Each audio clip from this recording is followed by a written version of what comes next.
On today's episode,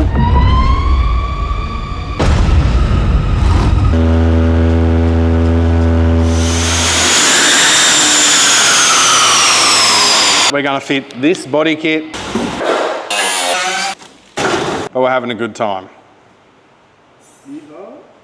Now there's a lot of important things going on around here today, but we need to find some molly tube so we can mount the steering wheel, because without a steering wheel we can't drive this car. So while Andy's doing less important things like putting body kits on, I'm going to ring around and find some molly tube. Oh, did I mention, we've come up for a name for our science segment. Now the science segment will now be known as LUXIFER Labs. Science. Not only is Andy a comedian, so I'm doing some stand-up stuff. He's also a panel and body and panel guy. Sorry, we don't need, you just keep going there. So Andy now, he's just scraping up the sides because you know, it's to make everything a bit plumb. So once we get the bonnet on, I'll show you the bonnet. And then we've got a front bar. Now the front bar is like a masterpiece. I've never been so attracted to a car part in my life. We always have such a good time together. Very soon I can show you that. So Andy's gone ahead and we've put these pins in here. So what these pins allow us to do is push it on, and then it's 4 buttons and the whole front bar comes off. Now why that's important is it saves us with spanners and shifters and moving stuff. And this bar is going to be quite low to the ground for the aerodynamics of the vehicle. So we really want that as easy as possible. So a couple of push buttons, the whole bar comes off. Because when we're putting this on the trailer, there's not a lot of clearance at the front, and we don't want to rip that off. That front bar is worth more than John and Andy's wages, so we definitely can't ruin that. So Andy's done a good job of mounting that. So now we're just going to play around with some guards, try and get all the gaps right and get the bar to look nice and fit, and then do the last 2 buttons on the inside. And that way, everything's looking nice and plumb and square, and this becomes a painter's problem. So Chris, if you're watching, your problem. Are we going to talk about the gap? What gap? I think we're going to explain what we're doing now. Well, you can go. Okay. Well, as Kyle previously explained in the last video, no, we put 2 push pins on the front. We'll run, not them ones. We'll run 2 on the sides, but we're going to make a little Z bracket to pick up the side pins. And we have a little width problem with the guard here, so we can utilise a bracket that will go under the factory side mount here, so we can sort of Z it out, but we need to space it to meet the guard. But this peanut keeps coming into the camera view. Oh, you don't want me here? No, off.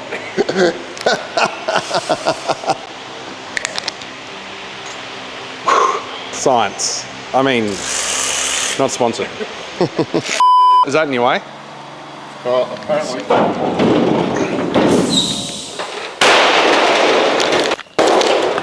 Now, a few of you are a bit concerned. I saw some comments that we didn't drop the bonnet enough last episode. Well, we didn't drop it at all. So we've just dropped it.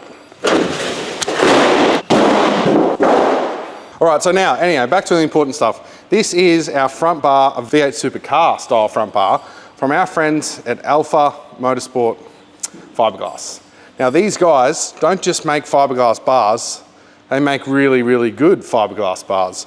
You can buy cheap copies, and there's a lot of people out there that make cheap copies, but if you want something that's actually going to work, these are your guys. Now I'm very excited because we need something that works, because we're not just driving a street Commodore, we're driving a jet car, and we need that aero that's in the bottom of this thing. This is the real deal. So somewhere around like that. That looks really good. So my plan is to get, now we've got coilovers from our friends at Shockworks, we can drop the whole car with this splitter sitting on the ground, and it's like a V8 supercar, but it's a jet engine car, doing things, going fast.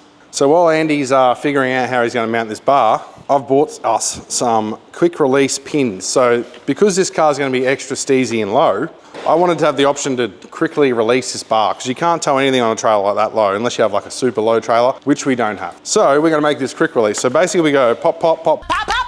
Front bar comes off. We can drive it on Mount Everest and no one gets hurt. So I've supplied Andy with all the hardware. This come from our good friends down at Brendale at MSA. Had it on the shelf. For some reason, whenever I go there, they've got everything, right? Mostly everything. And then whatever I want's like a weird part, or they'd sold one yesterday. But today, they had it. So thank you guys. Saves me stressing about where I'm gonna get it from. But thanks guys at MSA, they sorted me out. Now, I'm gonna leave these with Andy.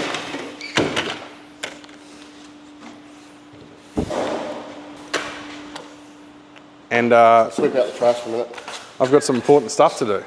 One of my jobs for today was to take the old tint off the window, and unfortunately, it didn't come off in one piece. It came off in like 1,000 pieces of glue left behind it. It was straggling strands and climbing through roll cages and over jet engines to get it. Terrible thing to do. So what I've done is I've gone down to Bunnings and we bought ourselves a cartridge steam cleaner. If I use this, it makes everything come off easier. I hope that's the case because it's a really terrible job. And I have to deal with turkeys like that.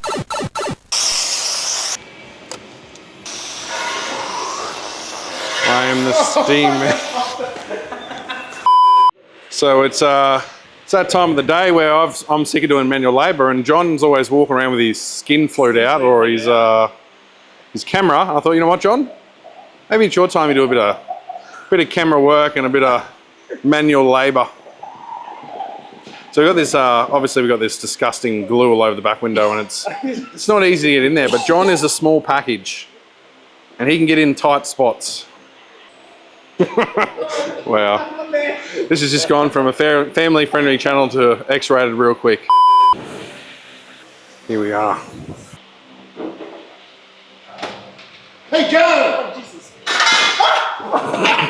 Holy shit. That's right, you think you'll get away with it, bruh? Andy's birthday, right? And we thought, what better thing to do on Andy's birthday than test fire the jet engine car?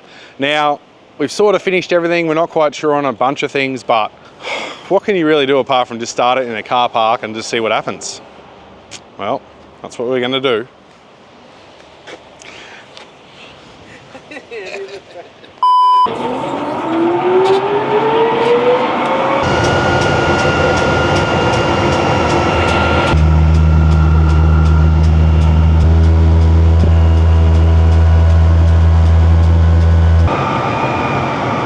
So we've given it a start up, we've looked at everything, looks all right, everything sounds okay. So now we're going to attempt to move the car on its own thrust.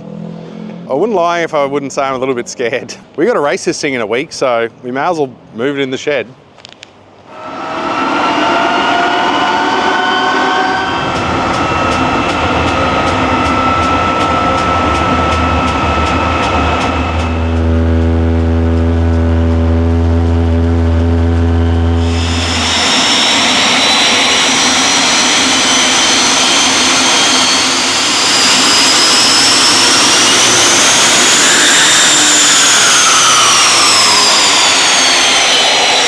First time I've driven it. So that was sketchy. So this thing revs to about 13,000 RPM. That was 3,000 RPM.